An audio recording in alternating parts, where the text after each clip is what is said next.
Makar Sankranti, friends.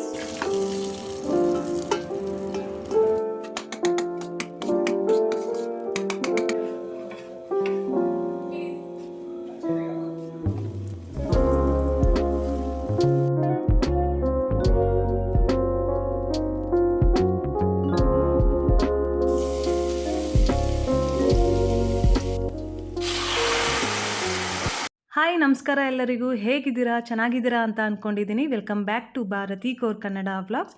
ಇದು ಜನವರಿ 14ನೇ ತಾರೀಕಿನ ವ್ಲಾಗು. ಇವತ್ತಿನ ವಿಶೇಷತೆ ಏನಪ್ಪ ಅಂತ ಎಲ್ಲರಿಗೂ ಗೊತ್ತಿದೆ. ಮಕರ ಸಂಕ್ರಾಂತಿ ದಿನ. ಸೊ ಬೆಳಗ್ಗೆ ಎದ್ಬಿಟ್ಟು ಬೇಗ ಬೇಗ ಎಲ್ಲ ಕೆಲಸ ಮಾಡಿ ಮುಗಿಸಿ, ಅಂದರೆ ಕ್ಲೀನಿಂಗ್ ಕೆಲಸ ಮಾಡಿ ಮುಗಿಸಿ ಸ್ನಾನ ಮಾಡಿಕೊಂಡು ಮೊದಲು ಸಿಂಪಲ್ಲಾಗಿ ಪೂಜೆ ಮಾಡಿದೆ.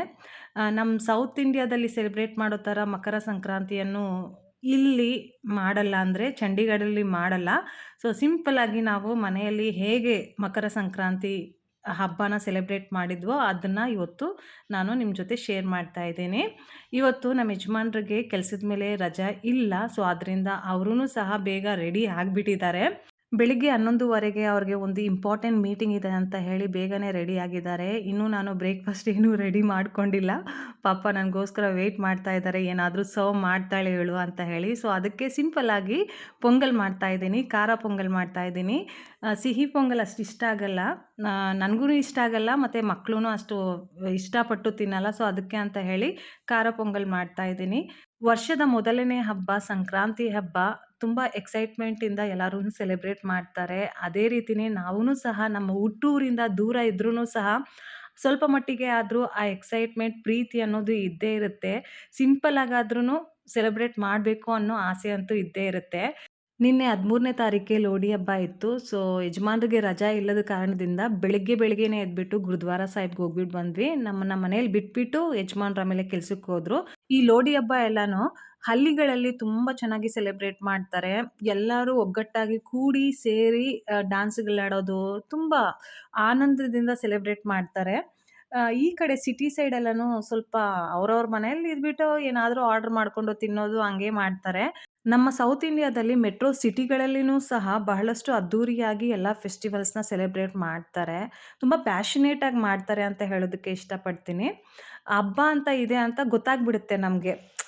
ಅಲ್ಲಿರೋ ವಾತಾವರಣ, ಒಂದೊಂದು ಏರಿಯಾಗೂನು ಟೆಂಪಲ್ ಇರುತ್ತೆ. ಎಲ್ಲರೂ ಹೊಸ ಬಟ್ಟೆ ಧರಿಸಿ ಒಂದು ನೋಡಿದ್ರೆ ಗೊತ್ತಾಗ್ಬಿಡುತ್ತೆ ಹಬ್ಬ ಇದೆ ಅಂತ ಹೇಳಿ. ಈ ಕಡೆ ಎಲ್ಲಾನು ಅಷ್ಟು ಗೊತ್ತಾಗಲ್ಲ. ಅವ್ರವ್ರ ಮನೆಯಲ್ಲಿ ಸುಮ್ಮನೆ ಅವ್ರವ್ರು ಇರ್ತಾರೆ. ಗೊತ್ತೇ ಆಗಲ್ಲ ಫೆಸ್ಟಿವಲ್ ಇದೆ ಅಂತ ಹೇಳ್ಬಿಟ್ಟು. ಸೊ ಅದಕ್ಕೆ ನಾವು ಮನೆಯಲ್ಲಿನೇ ಸಿಂಪಲ್ಲಾಗಿ ಎಲ್ಲ ಹಬ್ಬಾನು ಸೆಲೆಬ್ರೇಟ್ ಮಾಡ್ಕೊಂತೀವಿ. ಇವಾಗ ಯಜಮಾನ್ರು ಕೆಲ್ಸದ ಮೇಲೆ ಹೋಗಿದ್ದಾರೆ ಫ್ರೆಂಡ್ಸ್. ಪೊಂಗಲ್ ಮಾಡಿದ ತಕ್ಷಣನೇ ಅವ್ರಿಗೆ ಬಿಸಿ ಬಿಸಿಯಾಗಿ ಸರ್ವ್ ಮಾಡಿದೆ. ಅದು ತಿಂದು ಹೋದ್ರು. ಅದಾದ ನಂತರ ಇವಾಗ ನಾನು ಒಬ್ಬಟ್ಟು ರೆಡಿ ಮಾಡ್ಕೊತಾ ಇದ್ದೀನಿ. ಮಕ್ಕಳಿಗೆ ಒಬ್ಬಟ್ಟಂದ್ರೆ ತುಂಬ ಇಷ್ಟ. ನಾನು ಆ್ಯಕ್ಚುಲಿ ಲಾಸ್ಟ್ ವೀಕ್ ಅವ್ರಿಗೆ ಪ್ರಾಮಿಸ್ ಮಾಡಿದ್ದೆ, ಮಾಡ್ತೀನಿ ಅಂತ ಹೇಳ್ಬಿಟ್ಟು ಅವ್ರಿಗೆ ಮೋಸ ಮಾಡಿಬಿಟ್ಟೆ, ಮತ್ತೆ ಮಾಡಿರಲಿಲ್ಲ. ಸೊ ಅದಕ್ಕೆ ಇವತ್ತು ಮಾಡ್ತಾ ಇದ್ದೀನಿ. ಇನ್ನೇನು 2 ದಿನದಲ್ಲಿ ಇವ್ರಿಗೆ ಸ್ಕೂಲ್ ರೀಓಪನ್ ಆಗಿಬಿಡುತ್ತೆ. ವಿಂಟರ್ ಹಾಲಿಡೇಸ್ ಮುಗ್ದೋಗುತ್ತೆ. ಸೊ ಚೆನ್ನಾಗಿ ತಿನ್ನಲಿ ಮಕ್ಕಳು ಮನೇಲಿ ಇದ್ಕೊಂಡು ಅಂತ ಹೇಳಿ ಮಾಡ್ತಾ ಇದ್ದೀನಿ. ಈ ಒಬ್ಬಟ್ಟು ರೆಸಿಪಿ ಮತ್ತು ಖಾರ ಪೊಂಗಲ್ ರೆಸಿಪಿ ಎಲ್ಲಾನು ನಿಮ್ಮ ಜೊತೆ ಶೇರ್ ಮಾಡ್ಕೊಂಡಿಲ್ಲ. ಯಾಕೆ ಅಂದರೆ ನೀವೆಲ್ಲನೂ ತುಂಬ ಎಕ್ಸ್ಪರ್ಟ್ಸು ಇದರಲ್ಲೆಲ್ಲನೂ. ನನಗಿಂತ ಚೆನ್ನಾಗಿ ಮಾಡ್ತೀರಾ ಅಂತ ನನಗೆ ಗೊತ್ತು. ಸೊ ಅದಕ್ಕೆ ನಾನೇನು ರೆಸಿಪಿ ಕ್ಯಾಪ್ಚರ್ ಮಾಡಲೂ ಇಲ್ಲ, ನಿಮ್ಮ ಜೊತೆ ಶೇರ್ ಮಾಡ್ಕೊತಾನೂ ಇಲ್ಲ.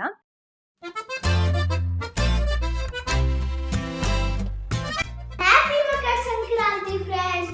We wish you Happy Makar Sankranti. अरे पहले एक बार बोल लिया पहले we wish you happy Makar Sankranti से। We wish you अब मैं We wish you Happy Makar Sankranti.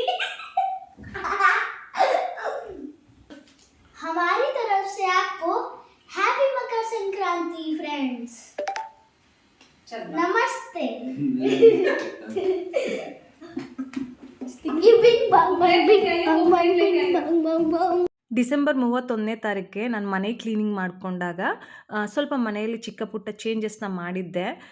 ಸ್ವಲ್ಪ ಹೊಸತನ ಇರಲಿ ಒಂದೆರಡು ದಿನಕ್ಕೆ ಅಂತ ಹೇಳಿ. ಸೊ ಅದೇ ರೀತಿಯೇ ಈ ಒಂದು ಫೆಸ್ಟಿವಲ್ಗೂ ಸಹ ನಾನು ಕ್ಲೀನಿಂಗ್ ಮಾಡಿಕೊಂಡಾಗ ಸೋಫಾ ಮತ್ತು ಡೈನಿಂಗ್ ಟೇಬಲ್ದು ಪೊಸಿಷನು ಪ್ಲೇಸ್ ಎಲ್ಲನೂ ಚೇಂಜ್ ಮಾಡಿದೆ. ನಾವು ಮನೆಯಲ್ಲೇ ಬಹಳಷ್ಟು ಟೈಮ್ ಸ್ಪೆಂಡ್ ಮಾಡ್ತೀವಲ್ಲ, ಸೊ ನಮಗೂ ಸಹ ಹೊಸತನ ಅಂತ ಬೇಕು. ಸೊ ಆದಷ್ಟು ಮನೆಯಲ್ಲಿನೇ ನಾನು ಚೇಂಜಸ್ ಮಾಡ್ತಾ ಇರ್ತೀನಿ. ಈ ಥರ ಚಿಕ್ಕ ಪುಟ್ಟ ಚೇಂಜಸ್ಸಿಂದ ನಮಗೆ ಹೊಸತನ ಅನ್ನೋದು ಸಿಕ್ಕುತ್ತೆ. ಮನೇಲಿದ್ರೂ ಸಹ ನಮಗೆ ಬೋರ್ ಅಂತ ಅನಿಸಲ್ಲ. ಮತ್ತು ಹೊಸದಾಗಿ ಎಲ್ಲ ಖರೀದಿ ಮಾಡಿಕೊಂಡೇ ಚೇಂಜಸ್ ಮಾಡ್ಕೋಬೇಕು ಅಂತ ಏನೂ ಇಲ್ಲ. ನಮ್ಮಲ್ಲಿರೋದ್ರಲ್ಲಿನೇ ನಾವು ಚಿಕ್ಕ ಪುಟ್ಟ ಚೇಂಜಸ್ ಅವಾಗವಾಗ ಮಾಡ್ತಾ ಇದ್ರೆ ನಮಗೂ ಖುಷಿ ಸಿಗುತ್ತೆ, ನಮ್ಮ ಜೊತೆ ಇರೋರ್ಗು ಸಹ ಖುಷಿ ಸಿಗುತ್ತೆ. ಇವಾಗ ಸಾಯಂಕಾಲ 5:30 ಆಗ್ತಾ ಇದೆ, ಸನ್ಸೆಟ್ ಆಗ್ತಾ ಇದೆ ನೋಡಿ. ದೊಡ್ಡವನು ಫುಟ್ಬಾಲ್ ಅಕಾಡೆಮಿಗೆ ಹೋಗಿದ್ದಾನೆ. ಇವಾಗ ವೆದರ್ ಚೇಂಜ್ ಆಗಿರೋದ್ರಿಂದ ಫುಟ್ಬಾಲ್ ಅಕಾಡೆಮಿದು ಟೈಮಿಂಗ್ ಕೂಡ ಚೇಂಜ್ ಆಗಿದೆ. ಸಾಯಂಕಾಲ ಮತ್ತೆ ಹೋಗ್ತಾ ಇದ್ದಾನೆ. ಚಿಕ್ಕವನ್ನ ಈ ಸಲ ಫುಟ್ಬಾಲ್ ಅಕಾಡೆಮಿಗೆ ಸೇರಿಸಿಲ್ಲ. ಯಾಕೆ ಅಂದರೆ ತುಂಬ ಪ್ರೊಯಾಕ್ಟಿವ್ ಆಗಿ ಆಡಿ ಸಣ್ಣ ಆಗಿಬಿಡ್ತಾ ಇದ್ದ. ಸೊ ಅದಕ್ಕೆ ನನಗೊಂಥರ ಬೇಜಾರು, ನನ್ನ ಮಗ ಸಣ್ಣ ಆಗ್ತಾ ಇದ್ದಾನೆ ಅಂತ ಹೇಳಿ. ಸೊ ಅದಕ್ಕೆ ಈ ತಿಂಗಳಲ್ಲಿ ಬೇಡ ಅಂತ ಹೇಳಿ ಇವನ್ನ ಪಟಾಯಿಸಿ ಮನೇಲೇ ಇರಪ್ಪ, ನಿನ್ಗೇನು ಬೇಕೋ ಅದೆಲ್ಲ ಮಾಡಿ ಕೊಡ್ತೀನಿ ಅಂತ ಹೇಳಿ ಮನೇಲಿ ಕೂರಿಸಿರೋದು ಇವನಿಗೆ. ಫ್ರೆಂಡ್ಸ್, ಇವಾಗ ಸಂಜೆ 6 ಗಂಟೆ ಆಗ್ತಾ ಇದೆ. ಮತ್ತೆ ಕಿಚನ್ ಒಳಗಡೆ ಬಂದಿದ್ದೀನಿ. ಬೆಳಿಗ್ಗೆ ಹೆಸರುಬೇಳೆನ ನೆನೆಸಿಟ್ಟಿದ್ದೆ, ಇದರಿಂದ ಹಲ್ವಾ ಮಾಡಬೇಕು ಅಂತ ಹೇಳಿ. ಬಟ್ ಈಗಾಗಲೇ ಒಬ್ಬಟ್ಟು ಸಿಹಿ ತಿಂಡಿ ಇದೆ ಮನೆಯಲ್ಲಿ.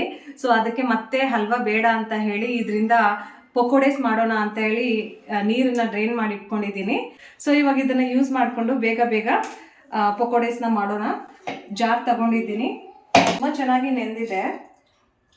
ಈ ಮೂಂಗ್ ದಾಲ್ ವಡೆ ಮಾಡೋದಕ್ಕೆ ಮೂಂಗ್ ದಾಲ್ನ ಒಂದು ಅರ್ಧ ಗಂಟೆ ನೆನೆಸಿದ್ರೂ ಸಾಕು. ಬಟ್ ನಾನು ಆ್ಯಕ್ಚುಲಿ ಹಲ್ವಾ ಮಾಡಬೇಕು ಅಂತ ಹೇಳಿ ಸ್ವಲ್ಪ ಜಾಸ್ತಿ ನೆನೆಸಿಕ್ಕಿದ್ದು. ನೋಡೋಣ ಇವಾಗ ಪಕೋಡೆ ಹೆಂಗೆ ಬರುತ್ತೆ ಅಂತ. ಸ್ವಲ್ಪ ಜಾಸ್ತಿನೇ ನೆಂದೋಗಿದೆ. ಚೆನ್ನಾಗಿ ನೀರೆಲ್ಲನೂ ಡ್ರೈನ್ ಮಾಡಿಕೊಂಡು ಇವಾಗ ಬೇಳೆನ ಗ್ರೈಂಡ್ ಮಾಡ್ಕೊತಾ ಇದ್ದೀನಿ.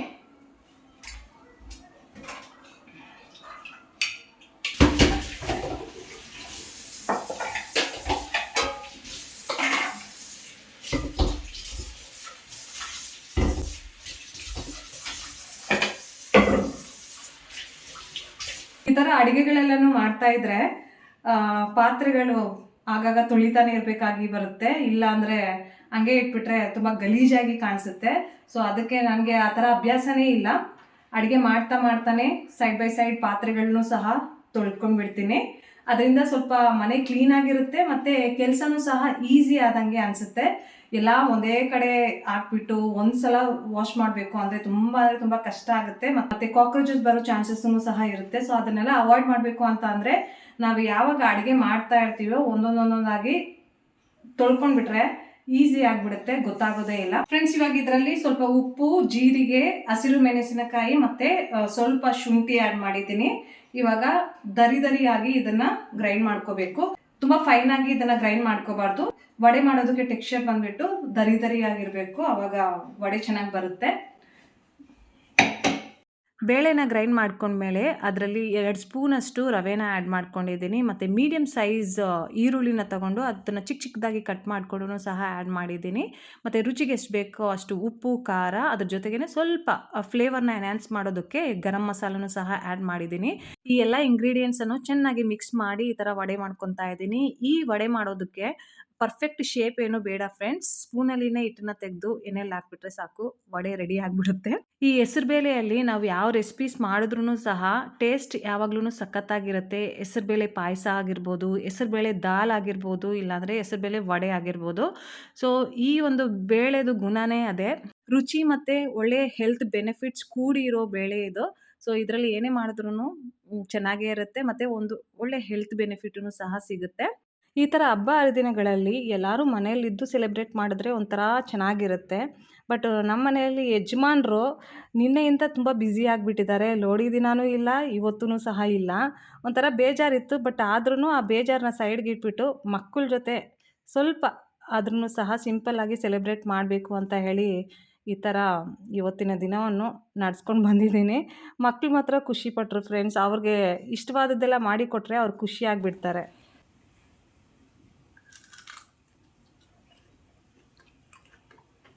ಕೆಸ ಹೇಗಿದೆ?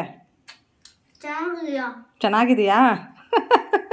ಸೊ ಫ್ರೆಂಡ್ಸ್, ಇವಾಗ ರಸಮ್ ಮಾಡ್ತಾ ಇದ್ದೀನಿ. ಈ ರಸಮ್ ಬಂದುಬಿಟ್ಟು ಬೆಳಿಗ್ಗೆ ಒಬ್ಬಟ್ಟು ಮಾಡೋದಕ್ಕೆ ಬೇಳೆಯನ್ನು ಬೇಯಿಸ್ಕೊಂಡಿದ್ನಲ್ಲ, ಆ ಬೇಳೆಯ ನೀರಲ್ಲಿನೇ ರಸಮ್ ಮಾಡ್ತಾ ಇದ್ದೀನಿ. ಒಂದು ಪಾತ್ರೆಯಲ್ಲಿ ಸ್ವಲ್ಪ ಹುಣಸೆಹಣ್ಣು, 2 ಟೊಮೆಟೊ, ಸ್ವಲ್ಪ ಕೊತ್ತಂಬರಿ ಸೊಪ್ಪು, ಸ್ವಲ್ಪ ನೀರನ್ನು ಸೇರಿಸಿ ಚೆನ್ನಾಗಿ ಬಾಯ್ಲ್ ಮಾಡ್ಕೋಬೇಕು.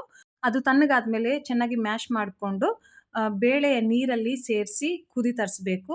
ಅದೆಲ್ಲನೂ ಚೆನ್ನಾಗಿ ಕುದಿ ಬಂದಮೇಲೆ ಈ ಥರ ಒಗ್ಗರಣೆ ರೆಡಿ ಮಾಡ್ಕೋಬೇಕು. ಈ ಒಗ್ಗರಣೆಯಲ್ಲಿ ನಾನು ಏನೇನು ಆ್ಯಡ್ ಮಾಡಿದ್ದೀನಿ ಅಂತ ಅಂದರೆ, ಸ್ವಲ್ಪ ಜೀರಿಗೆ, ಸ್ವಲ್ಪ ಕರಿಮೆಣಸು, ಒಂದು ಒಣಗಿದ ಮೆಣಸಿನ್ಕಾಯಿ, ಒಂದು ದೊಡ್ಡ ಬೆಳ್ಳುಳ್ಳಿಯನ್ನು ದರಿಯಾಗಿ ಗ್ರೈಂಡ್ ಮಾಡ್ಕೊಂಡಿದ್ದೀನಿ. ಸೊ ಆ ಪೇಸ್ಟನ್ನು ಈ ಥರ ಎಣ್ಣೆಯಲ್ಲಿ ಹಾಕ್ಬಿಟ್ಟು ಫ್ರೈ ಮಾಡಿಕೊಂಡು, ಇದು ಚೆನ್ನಾಗಿ ಫ್ರೈ ಆದಮೇಲೆ ಚೆನ್ನಾಗಿ ಬಾಯ್ಲ್ ಮಾಡ್ಕೊಂಡಿರುವ ರಸವನ್ನು ಇದರಲ್ಲಿ ಆ್ಯಡ್ ಮಾಡಿದ್ರೆ ಯಮ್ಮಿ ಆಗಿರೋ, ಸಿಂಪಲಾಗಿ ಮಾಡಿದ್ರೂ ಸಹ ಅಥೆಂಟಿಕ್ ಟೇಸ್ಟ್ ಕೊಡೋ ರಸ ರೆಡಿ ಆಗುತ್ತೆ. ಪ್ರತಿ ಸಲ ಒಬ್ಬಟ್ಟಿಗೆ ಅಂತ ಬೇಯಿಸ್ಕೊಂಡಿರೋ ನೀರಲ್ಲಿ ಒಬ್ಬಟ್ಟು ಸಾರು ಮಾಡ್ಕೊಂಡು ತಿಂತೀವಿ. ಸೊ ಒಂದೊಂದು ಸಲ ಅದನ್ನು ಸ್ಕಿಪ್ ಮಾಡಿಬಿಟ್ಟು ಈ ಥರ ಸಿಂಪಲಾಗಿ ರಸಂ ಮಾಡ್ಕೊಂಡು ತಿಂದ್ರೂ ಚೆನ್ನಾಗಿರುತ್ತೆ. ಜೀರ್ಣಕ್ಕೂ ಸಹ ಒಳ್ಳೆಯದು ಅಂತ ಹೇಳ್ತಾ ಈ ರಸಮ್ದು ರೆಸಿಪಿ ಇಲ್ಲೇ ಮುಗಿಸ್ತಾ ಇದ್ದೀನಿ. ಸೊ ಇವತ್ತಿನ ಈ ದಿನ ಹೀಗಿತ್ತು. ನಮ್ಮ ಸಿಂಪಲ್ ಲೈಫ್ ಸ್ಟೈಲ್ ನಿಮಗೆ ಇಷ್ಟ ಆಗುತ್ತೆ ಅಂತ ಅನ್ಕೊತಾ ಈ ವ್ಲಾಗ್ನ ಇಲ್ಲೇ ಮುಗಿಸ್ತಾ ಇದ್ದೀನಿ. ಸ್ವಲ್ಪ ಮಟ್ಟಿಗೆ ಆದರೂ ಇಷ್ಟ ಆದರೆ ಪ್ಲೀಸ್ ಲೈಕ್ ಮಾಡಿ, ಎಲ್ಲ ವೀಡಿಯೋಸ್ನ ನೋಡಿ, ಮತ್ತು ನಮ್ಮ ಚಾನಲ್ನ ಸಬ್ಸ್ಕ್ರೈಬ್ ಮಾಡ್ಕೊಳ್ಳಿ ಅಂತ ರಿಕ್ವೆಸ್ಟ್ ಮಾಡ್ತಾ ಇದ್ದೀನಿ. ಸೊ ಮತ್ತೆ ಸಿಗೋಣ ಇನ್ನೊಂದು ವ್ಲಾಗಲ್ಲಿ. ಅಲ್ಲಿವರೆಗೂ please do take care of yourself. Thank you so much for watching. Have a great day ahead.